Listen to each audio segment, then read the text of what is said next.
बदायूं हत्याकांड में एक तरफ पुलिस जांच में लगी है, वहीं दूसरी तरफ बच्चों के परिजनों का रो रो कर बुरा हाल है। आरोपी साजिद को बेशक पुलिस ने कुछ ही घंटों में ढेर कर दिया, लेकिन अभी भी बड़ा सवाल है कि आखिर इस हत्या के पीछे मकसद क्या था।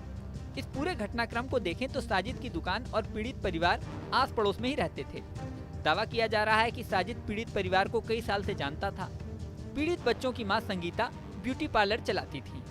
संगीता के पति विनोद ठाकुर काम की वजह से अक्सर बाहर रहते थे और कभी कभार ही घर आते थे।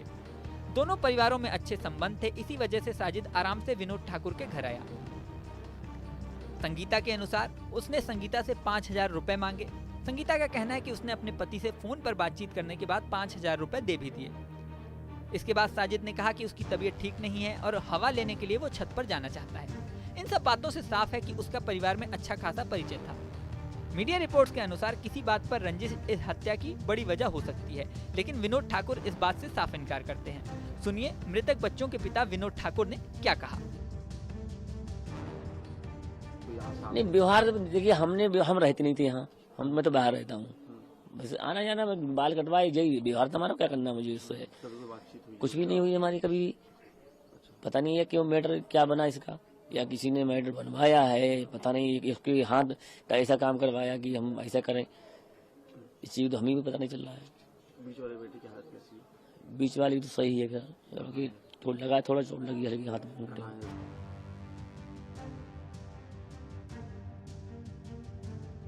विनोद ठाकुर का साफ दावा है कि रंजिश जैसी कोई बात नहीं थी। उनका कहना है कि पैसे साजिद को मिल गए थे, ऐसे में हत्या की वजह समझ में आना मुश्किल है। शुरू में कुछ लोग इसे हिंदू मुस्लिम एंगल देने की कोशिश कर रहे थे, लेकिन अभी तक की जांच में ये भी साफ है कि इस तरह की कोई बात नहीं थी। साजिद कई सालों से दुकान चला रहा था। पीड़ित परिवार भी किसी राजनीतिक या धार्मिक नेता से नहीं जुड़ा है, न ही कोई पॉलिटिकल बैकग्राउंड है। साजिद का भी लोकल पुलिस स्टेशन में इस तरह का कोई रिकॉर्ड नहीं है। ऐसे में हिंदू मुस्लिम वाली बात पूरी तरह से गलत साबित होती है।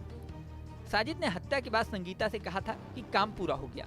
अब पुलिस इस सेंटेंस का मतलब समझने में लगी है।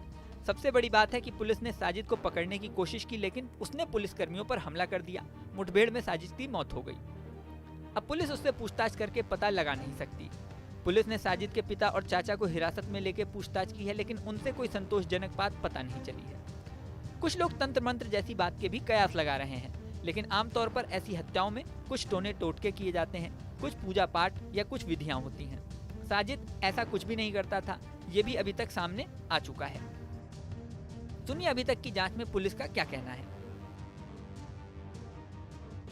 उन्होंने जो एफआईआर में बताया है, घर वालों से जो बात हुई है, उनका कहना है वो घर के जो उसके जो पिता हैं बच्चों के, कि उसने 5,000 रुपये मांगे थे, वो पैसे उसको मिल भी गए थे, लेकिन उसके बाद उसके दिमाग में क्या बात थी, इसके बारे में अभी और गहराई से तलाश की जा रही है। मोटिव क्या था और पता किया जा रहा है, और जैसा भी आगे जो फैक्ट्स पता चलेंगे उसके आधार पर अपनी कार्रवाई करेंगे। रंजिश के बारे में पता लगा? पुरानी रंजिश अभी तक कोई समझ में नहीं आई। अब पूरे घटनाक्रम में साजिद का भाई जावेद ही ऐसा व्यक्ति है जो हत्या की वजह बता सकता है। घटनाक्रम के समय साजिद के साथ जावेद मौजूद था और फिलहाल वो फरार है। पुलिस उसकी तलाश कर रही है। अब देखना होगा कि जावेद कब तक पकड़ा जाता है और इस मामले में क्या बताता है। इस वीडियो में फिलहाल इतना ही। बने रहें न्यूज़ नेशन के डिजिटल प्लेटफॉर्म पर।